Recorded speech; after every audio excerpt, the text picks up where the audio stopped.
Most finance videos tell you what not to buy. Today, I am doing the opposite, 10 things that you should upgrade immediately once you start making real money. Because I think that's the point of having money, it's to make your life better. Now, this assumes you already save and invest, and now that you have some money left over, let's get into number one, upgrading your desk setup. So starting with a standing desk, I think this is one of the things that you can upgrade for your setup, and immediately you're gonna have benefits from day one. That's because if you're able to break up your standing and your sitting time, you're actually going to increase your energy levels, your mood, and there are even other health benefits that there have been so many studies on. Cleveland Clinic, for example, has noted that standing desks improve energy and mood levels, increase your productivity and focus, reduce rates of obesity, increase circulation and posture, and help you reduce lower back pain. And if you do some digging online, I'm sure you will find some other benefits of standing desks, but the whole idea here is that it's not really about the desk so much as it is the standing and the sitting and the standing and the sitting. Us Americans are so sedentary in our lifestyle that if we're able to break up the sitting time with some standing,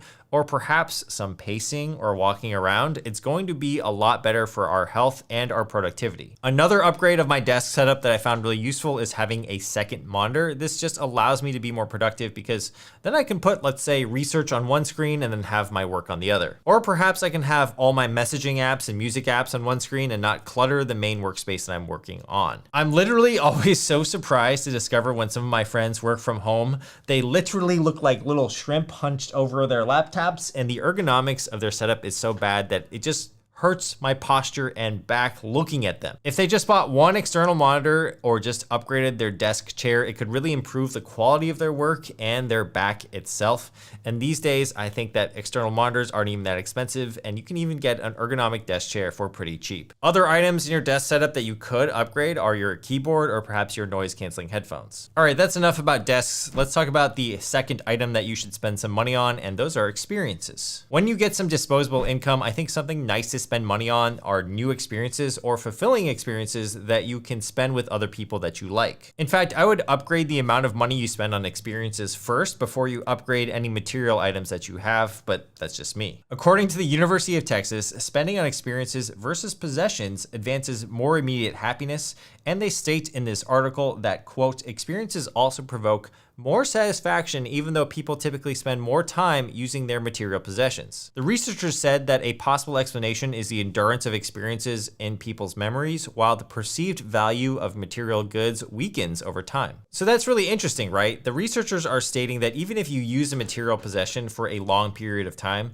let's say you buy a really fancy watch and you use it for the next 10 years, there could be a trip that you had taken 10 years before that provides way more satisfaction than that watch ever did. I personally found that to be true in my own life. Every time I spend money on a physical material item, I really cherish it for a period of time, the honeymoon period, but then those feelings fade. Memories of trips though that I've taken with my mom or my friends or my dad, those are the ones that I still remember and I think fondly of. So I think that if you do have enough money to take an extra trip every single year or perhaps a weekend trip, try to do it with some people that you enjoy, have fun, and don't forget to write me a postcard as well. Switching gears to the investing portion, the third item you should upgrade today is an investing upgrade. It's the backdoor Roth IRA. There's a point in time where you can make too much money for a Roth IRA, so you can't even contribute to a Roth IRA anymore. If you're someone making over $165,000 as a single person or a couple making over $246,000, you are not eligible for the Roth IRA contribution. However, what you can still do is what's called the backdoor Roth IRA contribution instead. It sounds secretive and illegal, but if you Google it, it's actually pretty easy to do. You basically create a traditional IRA, you contribute the funds to it, you don't invest the money within the traditional IRA, and then all you have to do within your brokerage account is click convert it to a Roth. The only times where this gets a little bit tricky is that if you already have an existing traditional IRA with funds invested, at that point, you would have traditional IRA funds as well as Roth IRA funds, and so you need to be a little bit careful here and avoid what's called the pro rata rule. I will leave a link in a resource down below on how to do it, as well as 17 backdoor Roth IRA mistakes to avoid. And so if you're able to do this successfully, I think it's one way to upgrade your investing life, even if you have a higher income. Along the finance lines today, number 4 today is to get an accountant to file your taxes. Currently, up to 75% of Americans file their own taxes, with 31% of them doing it completely by themselves, and 44% relying on software like TurboTax, H&R Block, and TaxAct. While that's not a bad thing, I believe using do-it-yourself software like TurboTax increases the chances that you make a mistake. You could easily even misinterpret a question and input the wrong data, which in turn could affect your return or perhaps a refund if you're eligible for one. Tax software is much cheaper and it's way more convenient than, say, hiring a CPA, but I do think that a certified public accountant can give you a lot more support. A good accountant doesn't just fill out forms, they proactively look for ways to reduce your tax burden legally. They know which expenses that you can write off, which retirement account strategies make sense for your situation, and how to structure things to reduce what you owe both now and in the future. Usually CPAs for filing your taxes can be anywhere from $500 to $2,000 for the year, but if they can save you $3,000 in taxes or $4,000 or maybe $5,000, that's a pretty clear ROI to me. I think the best part is that if you do hire an accountant, you don't have to file your taxes yourself, which means that you get to save a lot of time and you save a lot of anxiety that might come up by not answering those questions correctly. If you are making upwards of $150K or more per year, or perhaps you have multiple income streams, like you have your own business on the side as well as your normal job,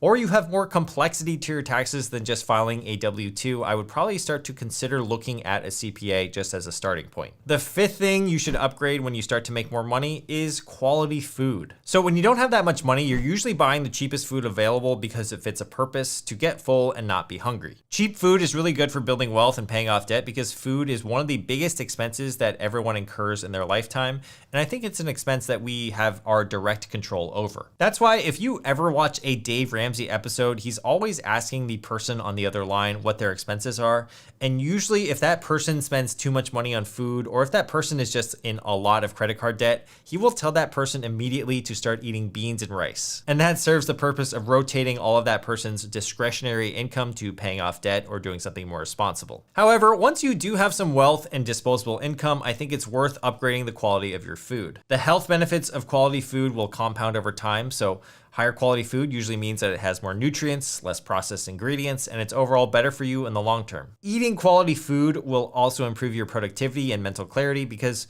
if you're just eating McDonald's every day or fast food all the time, you actually might find yourself experiencing brain fog or just energy spikes and crashes throughout the day. Also, I think with quality foods, they are usually more nutrient dense and they're a little bit more satisfying because you don't need as much of it to feel full and energized. Now, I'm not saying you have to go shop at Erewhon every day or Whole Foods every day.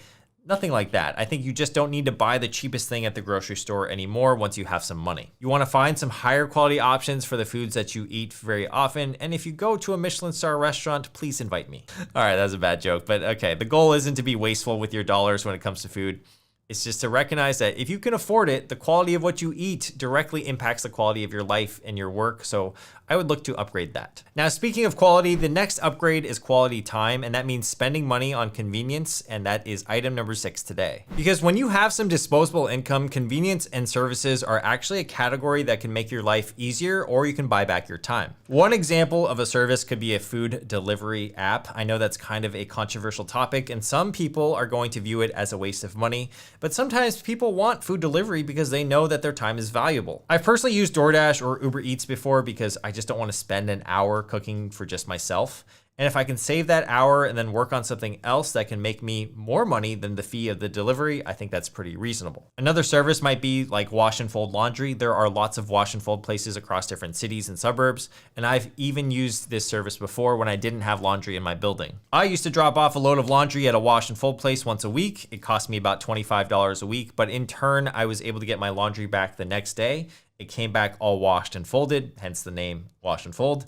And I really valued it at the time because I didn't have to do my own laundry. I got to save an hour and a half to 2 hours, and it would come back folded better than I could fold it myself. Other services you might consider here are housekeeping services, food prep services, lawn care services, etc. According to payments.com, consumers that are not living paycheck to paycheck spend an average of $237 per month on services. Now, this article also had a stat on how much people that live paycheck to paycheck spend on services. It was $171 a month. If you are living paycheck to paycheck, you want to be mindful of how much money you are spending on services maybe you can cut some of those where you can and then wait until you have more money to do so. All right, we've talked a lot about what makes a fulfilling life so far, but number 7, I think, is by far one of the most important of this video, and it's lucky number 7, and that's upgrading your health. When you get more money, one of the smartest places to invest it is in your health because everything else in your life depends on it. You can't build wealth, enjoy experiences, or be productive if you're constantly exhausted or dealing with health issues. Starting with sleep, I think this is one of the highest ROI upgrades you can make. So you want to buy a quality mattress, a quality pillow, blackout curtains, and even a white noise machine because you spend a third of your life sleeping. There are studies out there that say that just one night of sleeping less than 4 hours can reduce the activity of your natural cancer-fighting cells by 72% and increase your rate of getting sick. Good sleep also promotes brain health, cognitive function, and aids in your physical recovery. The other thing that you can do when you start to make some money is to have a quality gym membership at a place that you actually want to go to, or perhaps if you prefer to work out at home, maybe you build out a home gym that you will actually use. You want to reduce the friction that is between you and your workout because then it becomes a habit much easier. Back when I used to live in the suburbs, it would take me 20 minutes of driving to get to my gym, and oftentimes if I was feeling lazy that day or there was traffic, I just wouldn't make the drive. If you're able to get to a gym that's walking distance, or perhaps you like to go running outside, I think you will find yourself working out a lot more often. And once I've removed that variable of driving when it came to my health, I went to the gym a lot more and I was definitely more active. There are so many other ways you can spend money on your health as well. I mean, you could have preventative physical therapy appointments, regular doctor checkups, you could have mental health support, so going to therapy. You can buy recovery tools like the Theragun, the foam rollers, and maybe you could even splurge on a massage. The point is that if you're spending money on your health and your longevity, I think that's an excellent use of your money. And that's the whole point of money anyways, which is to live longer and experience things, hopefully. Now let's switch it up a bit here. A professional that you might want to consider when you have some money is a financial advisor, and that is going to be item number 8 today. You could get a financial advisor for professional guidance on tax and estate planning, college planning, or even investing. My personal opinion as an ex-financial advisor is that you don't really need a financial advisor if you're just investing.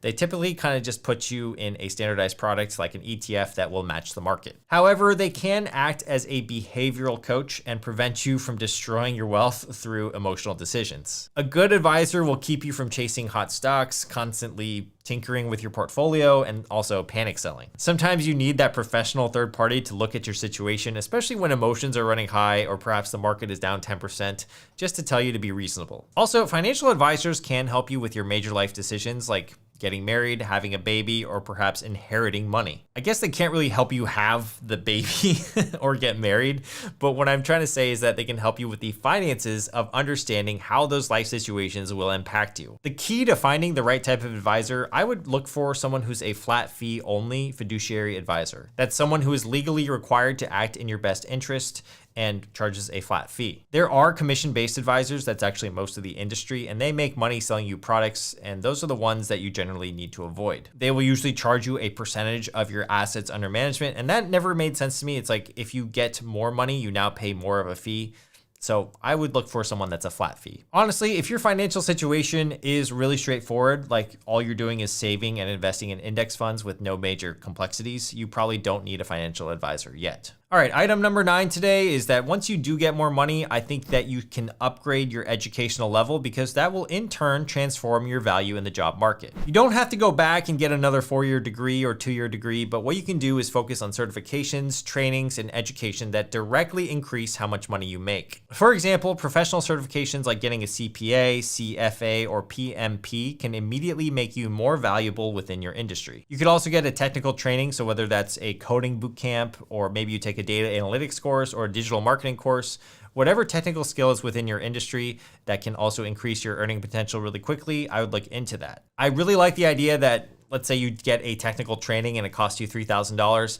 If you know that $3,000 investment will eventually turn into $10,000 or even $20,000 more dollars per year for your salary, you can clearly see that there's a correlated ROI tied to that. Some other examples of education could be going to a networking event or a networking conference within your industry. I know that might not sound like a good use of money, but even if you just make a connection there and that could eventually translate to an opportunity down the road, it could be worth it. The key question here to ask yourself is will this education pay for itself within 1 to 2 years? If yes, it's probably worth it. If not, you might need to reevaluate. I think that reinvesting some of the money back into your own education and capabilities is one of the smartest money moves that you can make. You are always going to be your best investment, so I would keep that in mind. Now, speaking of investing in yourself, number 10 today is investing in your hobbies. I think that this is one that people often overlook when they start making more money, but investing in your hobbies can dramatically increase how you feel about your life and how fulfilled you feel on a day-to-day basis. Hobbies definitely give you something to look forward to outside of work, and oftentimes if you acquire a skill within that hobby, it can sometimes transfer back to your professional life as well. An example here could be like a photographer, and you have all of a sudden more attention to detail because you're taking photos of all these really great landscapes or streets or whatever it may be. So when you go back to work and you're looking at a PowerPoint presentation, maybe you notice things that your coworkers don't. Hobbies also help you meet people, and some of the best friendships and relationships that I have were formed around a shared interest. So I think that when you're actually able to take some of your hobbies more seriously, you're not just buying like better equipment, you're actually investing more into the community that you are a part of. If you're into running, maybe you upgrade from a random pair of shoes to a more fitted pair of shoes. If you're into golf, maybe that means you're getting lessons or perhaps buying new clubs. And if you love League of Legends, which is a hard ask, maybe it's hiring a League of Legends coach that teaches you not to be toxic in game every game when your teammates are being really big idiots. Just saying. And here's something that people don't often talk about a lot. Hobbies can sometimes turn into side hustles and even full-on careers. I'm not saying that has to be the goal from the get-go, but when you get really good at something you're passionate about, sometimes opportunities just present themselves. Again, back to the photographer example, maybe you start shooting weddings, or maybe you're a runner who becomes a running forum coach. The point is that your hobby might just remain a hobby, or it could open new doors that you never thought of. Life isn't just about accruing wealth, in my opinion. I think it's about living a rich and fulfilling life. And a huge part of that comes from spending money on the things that bring you joy, bring you health, or perhaps help you buy back your time. All right, if you're interested in my video on the 10 things that I stopped buying, make sure to check out that video right here, because if you like this video on what to buy, I think you'll like that video on what not to buy. All right, I'll see you guys in the next one. Thank you for being here again. Peace.